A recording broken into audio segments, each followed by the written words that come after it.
चलिए, आज आपका चैप्टर स्टार्ट हो रहा है, सेकेंड चैप्टर, जिसको हम लोग बोलते हैं फॉर्म ऑफ बिजनेस ऑर्गेनाइजेशन। ये बिजनेस स्टडी का सेकेंड चैप्टर है, इसको ध्यान रखिएगा। ये आपका क्या है, बिजनेस स्टडी का सेकेंड चैप्टर स्टार्ट हो रहा है अभी से। तो थोड़ा सा एक सेकेंड टाइम दीजिएगा हमको। अब इसमें क्या आपको क्या क्या पढ़ना है वो ध्यान दे दीजिए। इस चैप्टर में आपका पहला है सोल प्रोप्राइटरशिप। मतलब जो सिंगल आदमी बिजनेस करता है उसको हम लोग क्या बोलते हैं, सोल प्रोप्राइटरशिप बोलते हैं। सिंगल आदमी से ज्यादा अगर कोई बिजनेस करता है, एक या एक से ज्यादा लोग जहाँ बिजनेस करना स्टार्ट कर देते हैं, उसको हम लोग बोलते हैं पार्टनरशिप। जहाँ एक या एक से क्या हो, ज्यादा आदमी हो, उसको हम लोग बोलते हैं पार्टनरशिप। तीसरा है limited liability partnership. Limited liability partnership क्या होता है? ये उस तरह के पार्टनरशिप है ना, जहाँ पे लाइबिलिटी क्या होती है, लिमिटेड होती है। जहाँ पे लाइबिलिटी क्या होती है, लोगों की लिमिटेड होती है। अच्छा, ये कब पास हुआ था? एलएलपी एक पास हुआ था आपका 2008 में, ये याद रखिएगा। ये कब पास हुआ था? 1932 में। ये 1932 में पास हुआ था, और ये आपका पास हुआ था 2008 में। अच्छा, इसके बाद आता है कोऑपरेटिव सोसाइटी। कोऑपरेटिव सोसाइटी या जॉइंट, जो कोऑपरेटिव सोसाइटी क्या होता है ना, जहाँ सारे लोग मिलजुल के बिजनेस कर रहे होते हैं, उसको हम लोग बोलते हैं कोऑपरेटिव सोसाइटी। जहाँ सब लोग क्या कर रहे होते हैं, मिलजुल के बिजनेस कर रहे होते हैं, वो होता है कोऑपरेटिव सोसाइटी। अच्छा, उसके बाद आती है अपनी joint stock company. Joint stock company क्या होता है?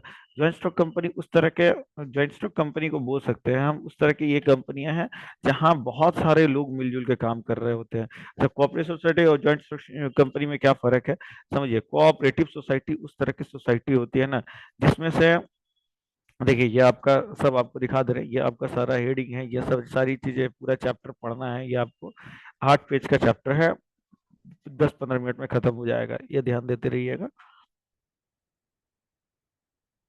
हम्म। फिर उसके बाद आता है अपना कोऑपरेटिव सोसाइटी के बाद आता है जॉइंट स्टॉक कंपनी। नीचे ध्यान दीजिएगा, उसके नीचे लिखा हुआ है,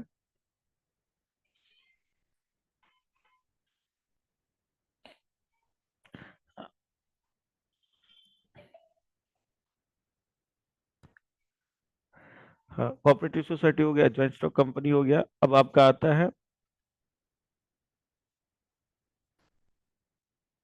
कि सोल प्रोप्राइटरशिप के क्या क्या फीचर्स, सोल प्रोप्राइटरशिप के क्या फीचर्स होते हैं, सोल प्रोप्राइटरशिप का क्या एडवांटेज है, क्या डिसएडवांटेज है, ये सब चीजें आपका क्वेश्चन में पूछेगा। कि आपका चूंकि एमसीक्यू है, तो ध्यान रखिएगा, एमसीक्यू में ज्यादा क्वेश्चंस नहीं आते हैं, थोड़ा बहुत क्वेश्चंस आते हैं, इन्हीं से रिलेटेड होते हैं। लेकिन आपका बुक में जो जो एक पॉइंटर है, पॉइंट आपका सब कुछ करके दिखाया जा सकता है। पॉइंट में क्या क्या आएगा, क्या क्या नहीं आएगा, वो सारी चीजें यहाँ पे आपकी लिखी हुई है। अब यहाँ आते हैं कि ये बनता कैसे है। तो पहला, ये इसके फॉर्मेशन होते हैं जो बनते हैं ना, इसके एक लीगल फॉर्मेलिटी होती है, उसी पे बन जाते हैं, इसमें ज्यादा कुछ नहीं करना पड़ता है। दूसरा है कि इसकी लाइबिलिटी क्या होती है, इसकी लाइबिलिटी अनलिमिटेड होती है। अनलिमिटेड मतलब ये बियॉन्ड जाकर के होता है। बियॉन्ड बियॉन्ड कहने का मतलब होता है ना, कि ये आपका, अगर आपका क्लेम होता है, या फिर आप कंपनी से कहीं उधारी लेकर के रखे हैं, तो ये आपका बियॉन्ड उधारी जाएगा। बियॉन्ड उधारी मतलब आपके घर के चीजों को भी जब्त करके लिया जा सकता है। इसके अलावा एक और होता है लिमिटेड लाइबिलिटी। लिमिटेड लाइबिलिटी में क्या होता है कि आपके घर के चीजों को जब्त नहीं किया जाता है।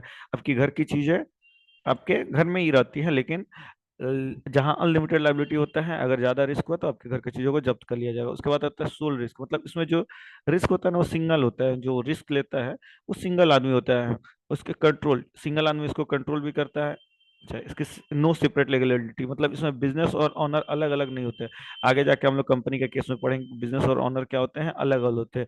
लैक ऑफ कंटिन्यूटी, इसको चलाना आसान नहीं है, क्योंकि इसमें जो भी चीजें होती हैं, अगर मानते हैं उसका बीमार हो गया, बुखार लग गया, या किसी भी तरह का रीजन हो गया, तो ये अचानक बंद की जा सकती है। मर गया, या फिर जेल हो गई, डेथ ऑफ इंसैनिटी, ये सब चीजें हो जाए तो वो क्या होती हैं, बंद हो जाती हैं। उसके बाद आता है इसके एडवांटेज। इसके एडवांटेज क्या क्या हैं? तो इसका एडवांटेज पहला ध्यान दीजिएगा, इसमें लिखा हुआ क्विक डिसीजन मेकिंग। मतलब इसमें आसानी से डिसीजन लिया जा सकता है, इसकी डिसीजन आसानी से ली जाती है। दूसरा है इसमें सिक्रेसी। एक आदमी है तो सिक्रेसी मेंटेन कर पाता है। इसके बाद है डायरेक्ट इंसेंटिव। इसमें लोगों को डायरेक्टली पैसा दिया जाता है, मतलब जो समझो जो काम कर रहा है उसको डायरेक्टली यहाँ पैसा मिल जाता है। उसके बाद प्रॉफिट का जो डिस्ट्रीब्यूशन होता है ना, वो सिंगल आदमी लेकर के जाता है, सबको प्रॉफिट नहीं मिलता है। उसके बाद आप देखिए, उसके बाद वाला लाइन क्या है कि आपका फॉर्मेशन। फॉर्मेशन इजी होता है, यहाँ आसानी से बनाया जा सकता है, इसको आसानी से जोड़ा जा सकता है। बनाने के लिए कोई ज़्यादा इसमें लीगल फॉर्मेलिटी नहीं चाहिए होती है। और इसके बाद आता है आपका डिसएडवांटेज। अब बोलता है ना कि इसकी कमियां क्या क्या हैं, इसमें कमियां क्या क्या हैं। सोल प्रोप्राइटरशिप के एडवांटेज होंगे, डिसएडवांटेज। एक आदमी है तो एक आदमी के हिसाब से यहाँ पैसा ज्यादा नहीं जुगाड़ पाते हैं, जो लोग होते हैं वो पैसा नहीं जो सेविंग और जो बोरो होती है ना, सेविंग और जो बोरो होती है वो ज्यादा नहीं हो पाती। Need to have collateral, collateral security मतलब यहाँ अपनी चीजों को दे करके लोन लेना पड़ता, अपने घर या ऐसी चीजें गिरवी रखा के आप लोन ले पाते हैं। लिमिटेड लाइफ ऑफ बिजनेस, इसकी बहुत छोटी बिजनेस होती है।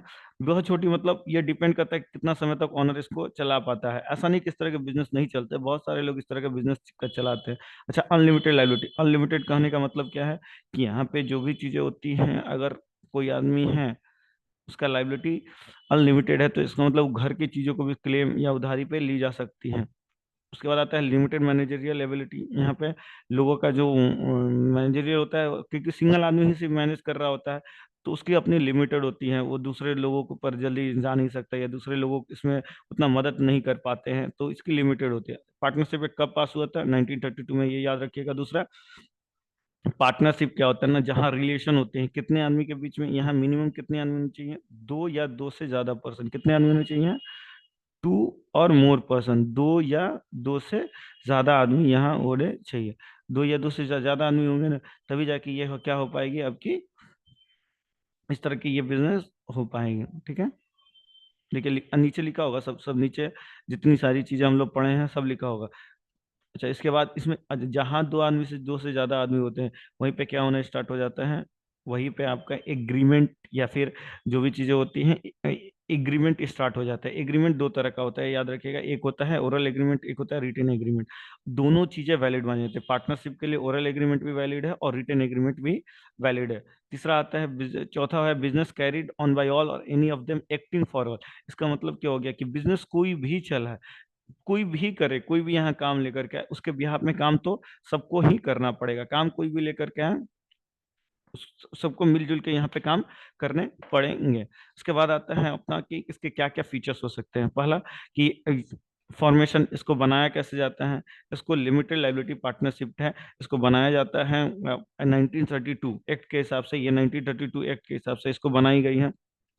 अच्छा, दूसरा है कि जहां दो या दो से ज्यादा आदमी होते हैं वहाँ एग्रीमेंट होता है, वहाँ टर्म्स एंड कंडीशन होते हैं। इसमें आगे जाके पढ़ेंगे हम लोग, दो तरह का एग्रीमेंट होता है, एक होता है ओरल, एक होता है रिटन। रिटन एग्रीमेंट को हम लोग पार्टनरशिप डीड भी बोलते हैं। इसकी लाइबिलिटी भी अनलिमिटेड होती है, मतलब अगर इसमें किसी तरह का नुकसान होगा तो उनके घर के चीजों को भी जब्त किया कर लिया जाएगा। रिस्क बियरिंग, अच्छा यहाँ जितने पार्टनर होते हैं सब लोग अपने अपने रिस्क को यहाँ बांट के रहते हैं, सबके ऊपर रिस्क आ जाता है। डिसीजन मेकिंग, यहाँ सब लोग मिलजुल कर डिसीजन कर रहे होते हैं, जो भी डिसीजन होती है सब लोग मिलजुल। कंटिन्यूटी, अच्छा यहाँ लैक ऑफ कंटिन्यूटी होती है। इसका मतलब क्या है ना कि अगर मानते सारे पार्टनर्स मर गए या कोई एक पार्टनर भी मर गया, तो पूरा पार्टनरशिप का एग्रीमेंट एग्रीमेंट सब कुछ क्या करना पड़ता है? चेंज करना पड़ता है।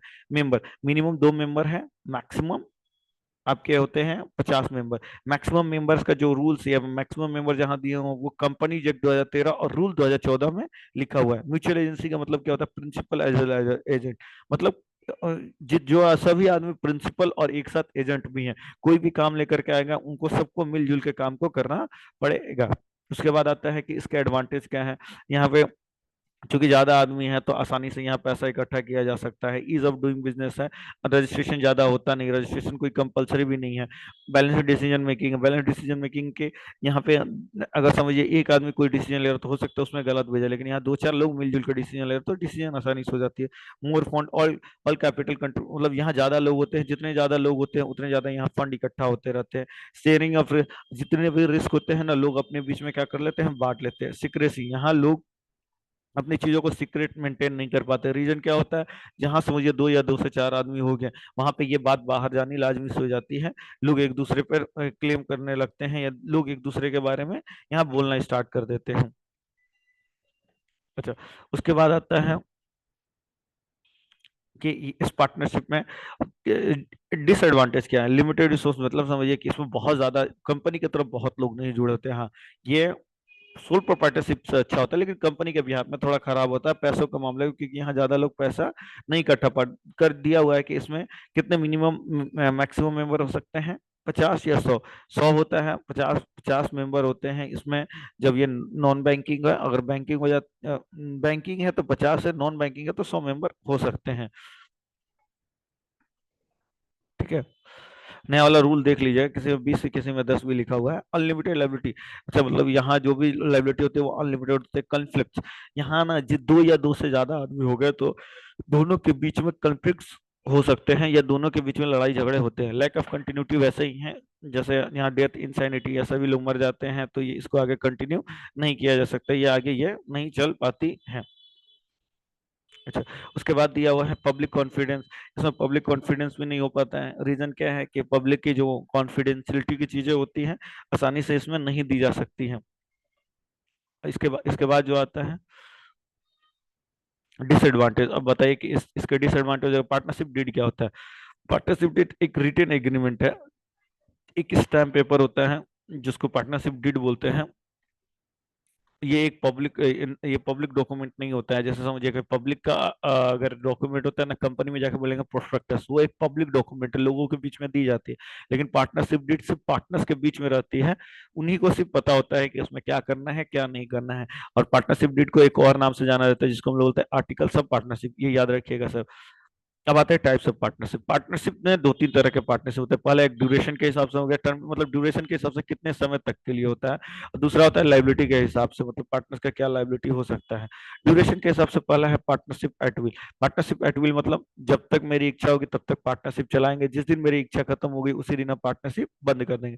उसके बाद आता है पर्टिकुलर पार्टनरशिप। पर्टिकुलर मतलब एक काम के लिए शुरू हुआ, अगर वो काम खत्म हो गया तो हम उस पार्टनरशिप को बंद करा देंगे। फिर आता है स्पेसिफिक पीरियड या फिक्स पीरियड ऑफ पार्टनरशिप, मतलब हम 5 साल 10 साल के लिए खोले उसको बोलते हैं फिक्स पीरियड ऑफ पार्टनरशिप।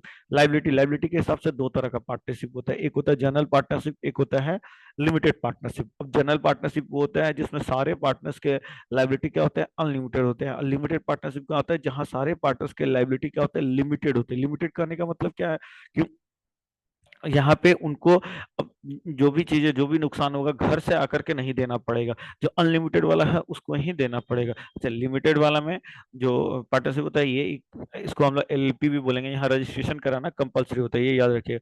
अब आते हैं टाइप्स ऑफ पार्टनर। कितने तरह के पार्टनर होते हैं, ऊपर हम लोग ने क्या बोला पार्टनरशिप, और कितने तरह के पार्टनर होते हैं इसमें दिया हुआ एक्टिव पार्टनर। एक्टिव पार्टनर को ही हम लोग वर्किंग पार्टनर भी बोलते हैं। स्लीपिंग पार्टनर को हम लोग डोरमेंट पार्टनर भी बोलते हैं। फिर secret partner, nominal partner, partners by estoppel, partners by holding out, limited partners, फिर silent partner, partners in profit. अच्छा, partners capital management, profit loss sharing, liability और मीनिंग, ये दिया हुआ है ऊपर में कि इनका क्या क्या कैपिटल, कहाँ कहाँ कौन कौन सा लोग कंट्रीब्यूशन करेंगे, कहाँ कंट्रीब्यूट नहीं करेंगे। अच्छा, देखिए एक्टिव पार्टनर क्या होता है। एक्टिव पार्टनर वो होता है जो कैपिटल भी देगा, मैनेजमेंट में हिस्सा भी लेगा, जो प्रॉफिट लॉस भी लेके जाएगा, जिसका लाइबिलिटी क्या होगा, अनलिमिटेड, जो एक्टिवली पार्ट होता है। स्लीपिंग पार्टनर क्या होगा, जो कैपिटल कैपिटल तो देगा लेकिन मैनेजमेंट में हिस्सा नहीं लेगा, वो काम धंधा नहीं करने आएगा। जब इसके प्रॉफिट लॉस में भी ये सब कुछ लेगा, जितना प्रॉफिट लॉस होगा सब में इसका जो डिस्ट्रीब्यूशन होगा वो इसको दिया जाएगा। ये इसका अनलिमिटेड लायबिलिटी होता है, और ये एक्टिवली पार्टिसिपेट नहीं करता है बिजनेस में क्योंकि ये मैनेजमेंट में नहीं आ रहा है। सीक्रेट पार्टनर, ये लोग पैसा देते हैं, मैनेजमेंट में भी भाग लेते हैं, प्रॉफिट लॉस शेयरिंग भी करते हैं, लाइबिलिटी भी देते हैं, लेकिन इस तरह के पार्टनर है जिनको कोई आउटसाइडर नहीं जानता, ये अपना काम किए चलेगा। बस आता है नॉमिनल पार्टनर। नॉमिनल पार्टनर जो सिर्फ नाम के लिए आते हैं, जो कैपिटल भी दे रहे हैं, कैपिटल भी नहीं दे रहे हैं, जिनका मैनेजमेंट में नाम भी नहीं है, लेकिन हाँ प्रॉफिट लॉस में थोड़ा बहुत पैसा लेकर के जा रहे हैं, इनका लाइबिलिटी क्या होता है, अनलिमिटेड होता है। ये not a real partner of the firm, ये पार्टनर नहीं होते हैं। Partners by holding out, partners by holding out वो हो गया ना, जैसे समझिए कि ये कैपिटल भी नहीं देते, पैसा भी नहीं देते हैं, नहीं प्रॉफिट। अच्छा, ये मैनेजमेंट में हिस्सा ले सकते हैं, कहीं कहीं दिया हुआ है कि जो पार्टनर्स बाय होल्डिंग आउट या पार्टनर्स बाय स्टॉपल होते हैं ये लोग मैनेजमेंट में हिस्सा दे सकते हैं। अब ये देखिए कि पार्टनर्स बाय स्टॉपल और होल्डिंग आउट क्या होता है। जो बाय वर्ड और conduct saw him a partner, मतलब हम एक बिजनेस में बैठे हुए हैं, हम ऐसा कंडक्ट कर रहे हैं ना कि हम इसके पार्टनर से कुछ भी कोई भी काम आ रहा है हम लोगों को दिखा रहे हैं कि नहीं है यार हम भी पार्टनर है और हमसे भी वो डील कर रहा है, तो उस तरह का पार्टनर क्या बोलते हैं, partners by estoppel. Partners by holding out कहते हैं not call himself as a partner but when other call him partner. जैसे समझिए कि हम एक पार्टनरशिप में बैठे हुए हैं, हम हम हैं नहीं पार्टनर, अपने आप को पार्टनर बोल नहीं रहे, लेकिन बाहरी आदमी हमको क्या आके बोला भाई हम पार्टनर है। स्टॉपल और होल्डिंग आउट में क्या है, स्टॉपल वाला बोलता है कि हम पार्टनर हैं और वो काम करवा बाय वर्ड और उसके कंडक्ट के द्वारा लगता है कि वो है, लेकिन दूसरा वाला बोलता नहीं है, लेकिन वो ऐसा दिखाता है कि उसके थ्रू हमें लगे कि नहीं वो क्या है, पार्टनर जैसा ही काम कर रहा है। जैसे समझिए कुछ लोग होते हैं जो बड़े लोगों का यूज करके बैंक में जाते हैं, बैंक को क्या लगता है अच्छा इनका ही पार्टनरशिप है तो बैंक उनको लोन ले लेती है, ऐसे ही यूज होता है मैक्सिमम। इसका कुछ कहीं कुछ है नहीं, लेकिन थ्योरेटिकल पार्ट में इसको पढ़ना है तो ध्यान दे दीजिएगा। अच्छा, लिमिटेड पार्टनरशिप क्या हो गया, जो कैपिटल भी देता है, जो मैनेजमेंट भी हिस्सा लेता है, प्रॉफिट लॉस शेयरिंग भी करता है, लेकिन उसकी लाइबिलिटी क्या होती है, लिमिटेड। लिमिटेड जितना वो कैपिटल देगा ना, सिर्फ उतने के लिए ही ये नुकसानदेह होता है। फिर आता है साइलेंट पार्टनर। साइलेंट पार्टनर किस तरह का पार्टनर को बोलते हैं? साइलेंट या सीक्रेट में डिफरेंस है, देखिएगा। सीक्रेट पार्टनर क्या होता है ना, वो जिसको आउटसाइडर नहीं जानते। और silent partner not a voice in partnership business, जो अपने पार्टनरशिप बिजनेस में कुछ भी बोलता नहीं है। जैसे समझिए कि वो गया, उसको पार्टनरशिप में है, वो अब कुछ कह नहीं रहा है कि जैसे चलिए कोई कुछ कुछ भी चीज में अगर उसमें हाँ या ना बोल दे रहा है, अपना वो कंसेंट नहीं लेने जा रहा, बोले ठीक है आप लोग डिसीजन लीजिए। मतलब इसका मतलब क्या है, जो साइलेंट पार्टनर है वो डिसीजन में भागी नहीं होता। जो भी डिसीजन लेती है पार्टनरशिप, उसको वो मान लेता है और आगे चला जाता है। पार्टनरशिप प्रॉफिट ओनली, मतलब कुछ कुछ पार्टनर होते हैं जो सिर्फ प्रॉफिट के लिए ही भाग लेते हैं। बोलते हैं ठीक है हमको इतना पैसा दीजिएगा, हम प्रॉफिट के लिए भाग लेंगे। इतना पैसा दे रहे हैं, हम सब कुछ लेंगे, लेकिन हमको लॉस होगा तो हम लॉस नहीं लेंगे, प्रॉफिट कंपनी की होगी तो प्रॉफिट हम लेकर के जाएंगे। फिर आता है एक माइनर पार्टनर। माइनर पार्टनर क्या होता है? माइनर मतलब जो 18 वर्ष से कम होते हैं। पार्टनरशिप में ये परमिशेबल है, इनको पार्टनर्स बना सकते हैं। एक के हिसाब से थोड़ा बहुत मना किया गया है, लेकिन कॉन्ट्रैक्ट के हिसाब से मना होता है, लेकिन एक्ट के हिसाब से कोई भी मना नहीं। कॉन्ट्रैक्ट में बोला जाता है कि आप माइनर को पार्टनर्स नहीं बना सकते, लेकिन ये भी बोला गया है पार्टनरशिप एक्ट में कि आप उसको पार्टनरशिप बेनिफिशियल पर्पस के लिए बनाइएगा। मतलब उसको सिर्फ बेनिफिट, उसका कुछ प्रॉफिट होगा तभी उसको आप रख सकते हैं। लॉस हो गया या फिर किसी तरह का डिसीजन में गलती हो गई तो उसके लिए माइनर कुछ भी हाथ में नहीं है, माइनर उसके लिए रिस्पॉन्सिबल नहीं होगा। ठीक है, नॉट अलाउड टू पार्ट, इसको मैनेजमेंट में हिस्सा नहीं दे सकते हैं, लेकिन ये बुक चेक कर सकता है। अच्छा, liability up to the extent of the capital contribution, इसका भी लिमिटेड लाइबिलिटी होता है। ये जितना पैसा डालता है सिर्फ उसी के लिए वो होता है। अच्छा, दिया हुआ अगर मानते हैं एक माइनर है, उसका एज 18 हो गया, तो पहले तो उसको नोटिस दिया जाएगा। अगर नोटिस में वो जवाब दे देता है तो अगर जवाब में हाँ या ना बोलता है तो उसको हम लोग माने, अगर हाँ बोल दिया तो पार्टनर, ना बोल दिया तो उसको हम लोग पार्टनर नहीं मानेंगे। लेकिन अगर नोटिस दे दिए और उसका कोई जवाब ही नहीं दे रहा, अगर कोई जवाब नहीं आया तो 6 महीना तक वेट करेंगे। 6 महीना के बाद हम उसको क्या मान लेंगे? पार्टनर मान लेंगे। उसमें आपका महीने मंथ देख लीजिएगा, आपके बुक में अगर मंथ दिया हुआ तो ठीक, नहीं तो वो भी दिया हो कि नोटिस दे दिया लेकिन नोटिस का कोई जवाब लंबे पीरियड तक नहीं आया तो हम उसको पार्टनर मान लेंगे।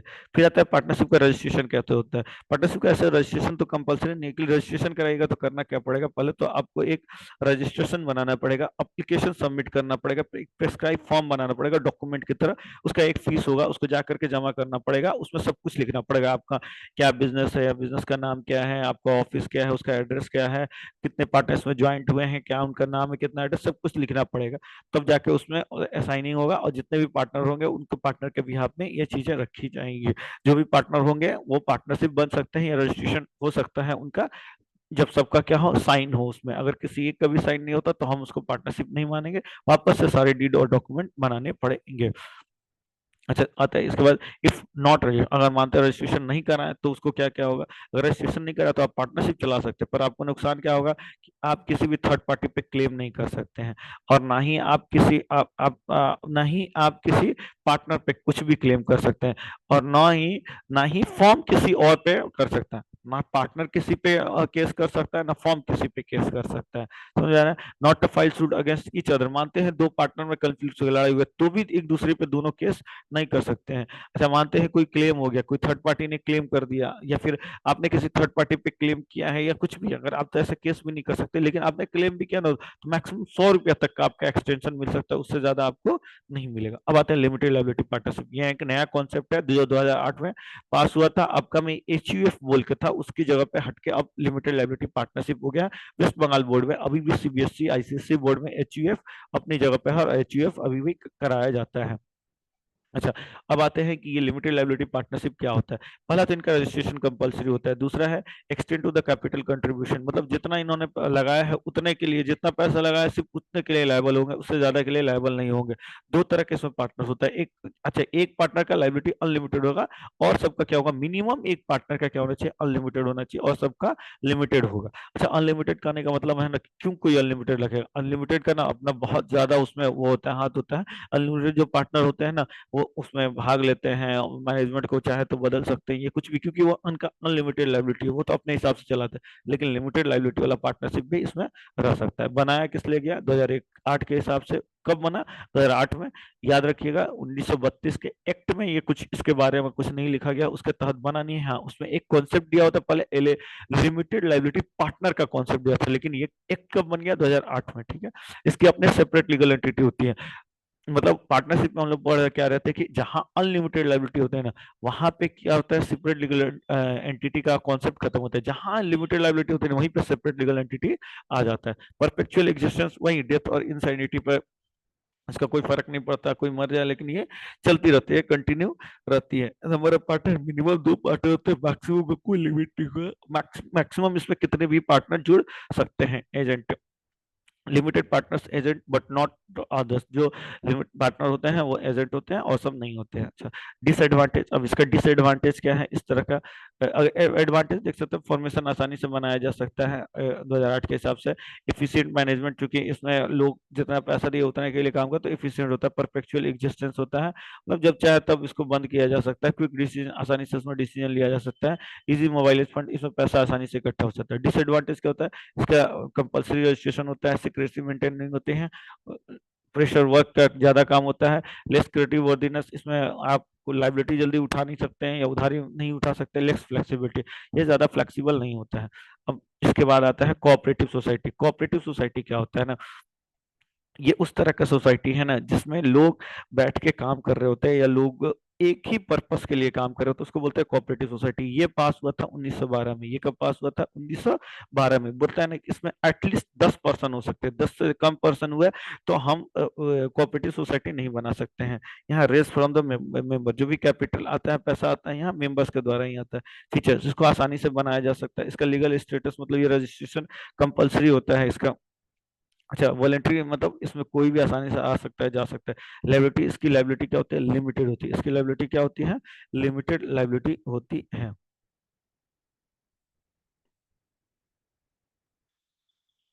जैसे कंट्रोल, इसमें जो भी कंट्रोल होता है या डिसीजन मेकिंग होती है, जितने भी इसके कंट्रोल कंट्रोल लेवल होते हैं वो जितने इसके मेंबर जुड़े होते हैं वही होते हैं। सर्विस मोटिव, इसका मेन मोटिव प्रॉफिट कमाना नहीं, सर्विस देना होता है। अब आता है कि इसके एडवांटेज क्या होते हैं। इसका एडवांटेज होता है कि जो भी इसका, अच्छा, one one person one vote, इसमें एक आदमी एक वोट दे सकता है। जो यहाँ मेंबर के हिसाब से वोट होता है, जितने मेंबर हुए उतने वोट मानते हैं। कोई डिसीजन लेना है, किसी डिसीजन में चेंज करना है तो परसेंटेज ऑफ वोटिंग आएगी। तो देखा जाएगा कि 12 आदमी है तो उसमें से 7 आदमी अगर मान रहे तो पर्सन के हिसाब से होगा कि कितने आदमी उसमें मेजोरिटी दे रहे हैं। स्टेबल एग्जिस्टेंस वही है कि इसका डेथ और इंसेनिटी से कोई फर्क नहीं पड़ता। ये ऑर्गेनाइजेशन है, मानते कोई इसमें मर भी गया तो ये आगे कंटिन्यू हो जाती है। Limited liability. अच्छा, इसमें लाइबिलिटी लिमिटेड होता है, मतलब जितना लोग पैसा लगाए सिर्फ उतने के लिए लायबल होते हैं। Economic operation, reduce middle man. अच्छा, ये है ना, मिडिल मैन को खत्म करने का काम करती है। मतलब ये समझिए कि ऐसा है ना कि हमें बहुत एक बड़ी कंपनी है, बड़ी कंपनी तो कोई भी चीज आसानी से खरीद सकती है, तो उसको कंपटीशन करने के लिए छोटे छोटे बहुत सारे लोगों ने मिल गए और अपना एक छोटा ऑर्गेनाइजेशन बना लिया, उसके थ्रू सामान मंगा रहे हैं। उसके जैसे समझिए हमें कहीं जाना है तो हम दलाल के थ्रू काम कर रहे हैं, तो अब ये दलाल वाली चीजें खत्म हो जाएगी। हम अपने पास सामान मंगा के रखेंगे, जो जरूरत होगी वहीं से जाके सामान ले लेंगे हम। सपोर्ट फ्रॉम द गवर्नमेंट भी इसको सपोर्ट करती है। ऐसा मिनिमम इसमें 10 पर्सन होंगे तो आसानी से इसको बनाया जा सकता है। उसके बाद आता है कि इसके रिसोर्स क्या होते हैं। इसमें लिमिटेड रिसोर्स होते हैं, इन इनसफिशिएंट मैनेजमेंट होते हैं, लैक ऑफ सिक्रेसी, इसमें सिक्योरिटी उतना मेंटेन नहीं हो पाता है, गवर्नमेंट इसके ऊपर कंट्रोल रखती है और सबका अपना अपना डिफरेंट ओपिनियन होता है। ये सब पढ़ लीजिएगा आप। कंज्यूमर, अच्छा, बोला है कि टाइप्स, इसमें किस किस टाइप्स का ये होता है कंज्यूमर प्रोटेक्शन, ये कौन कौन सा तरह का कंज्यूमर प्रोटेक्शन एक्ट बनाया जा सकता है। पहला है कंज्यूमर कोऑपरेटिव सोसाइटी। ये मेन प्रोटेक्शन करता है कंज्यूमर को। कैसे कर सकता है? कंज्यूमर को एक अच्छी क्वालिटी का सामान एक रीजनेबल प्राइस पे देगा। दूसरा होता है प्रोड्यूसर। ये छोटे छोटे जो प्रोड्यूसर होते हैं ना, जो सामान बना रहे होते हैं, छोटे प्रोड्यूसर, जैसे समझिए कि बड़े जो होते हैं या जो कारपेंटर्स वरपेंटर्स होते हैं, तो उनके जो काम में होते हैं ये उनकी मदद करती है। उनका क्या करते हैं, बड़े बड़े लोगों से जो भी चीजें सब लोग मिलजुल के ले लेते हैं, अगर उसको जरूरत है तो वहां से जाता है, उसको सस्ते दाम पे और अच्छी क्वालिटी की चीजें प्रोवाइड कराते हैं। फार्मर फार्मर को प्रोटेक्ट करते हैं। जैसे समझिए कि एक बहुत बड़ा फार्मर है, वो छोटे छोटे फार्मरों को दबा देते हैं। छोटे फार्मरों ने मिलकर एक ऑर्गेनाइजेशन बना लिया, और उस जहाँ से सारे सामान खरीद के लेकर के आते हैं, तो इनके लिए क्या हो जाता है कि अब अगर ज्यादा सामान खरीदेगा तो ऑब्वियसली बात है कि वहाँ का प्राइस क्या हो जाएगा, कम हो जाएगा। सब लोग मिलजुल के एक खरीद लेंगे, और उस तरह के फर्टिलाइजर होता है, सीड होता है, उसका यूज करेंगे। क्रेडिट मतलब लोगों को जो लोन देते हैं, इंटरेस्ट ऑफ लोन क्या होता है कि बहुत हाई चार्ज पे लोग देते हैं, लेकिन ये लोग छोटे कम थोड़े कम प्राइस में भी लोगों को लोन प्रोवाइड कराते हैं, क्योंकि वो अपना, जैसे वो किसी को, छोटा आदमी को कुछ बिजनेस करना है या कुछ करना है, तो वो अपना लोन प्रोवाइड करा करके उसको दे सकते हैं। हाउसिंग, जो लोग समझिए कुछ लोग घर खरीदते हैं, तो सॉरी, हम, तो कुछ लोग घर खरीदने होता है, किसी को घर और की जरूरत होती है, तो क्या करते हैं कि ये लोग उसमें जाते हैं, और जो बहुत सारे लोग मिलजुल के एक ऑर्गेनाइजेशन बना के रखते हैं, वह वहां से जाते हैं, थोड़ा सा पैसा लेते हैं, और अपना एक घर खरीद लेते हैं। क्योंकि समझे बड़े लोग बहुत ज्यादा पैसों में घर लेते हैं, तो इनके लिए छोटे छोटे घर प्रोवाइड कराए जाते हैं, जहाँ ये घर खरीद सकते हैं कम प्राइस में, मार्केटिंग बेस्ट प्राइस पे। जो भी मार्केट में लोग हैं ना, उनको आउटपुट, जैसे समझिए मार्केट में होलसेलर, रिटेलर जो भी सामान बेच रहा है ना, उसको ये कम दाम पे सामान पहुंचाने की कोशिश करते हैं। आज यहीं तक रखते हैं, अगला क्लास में आपका कंपनी का हो जाएगा, नेक्स्ट वीडियो आपका कंपनी का बना देंगे सेपरेट।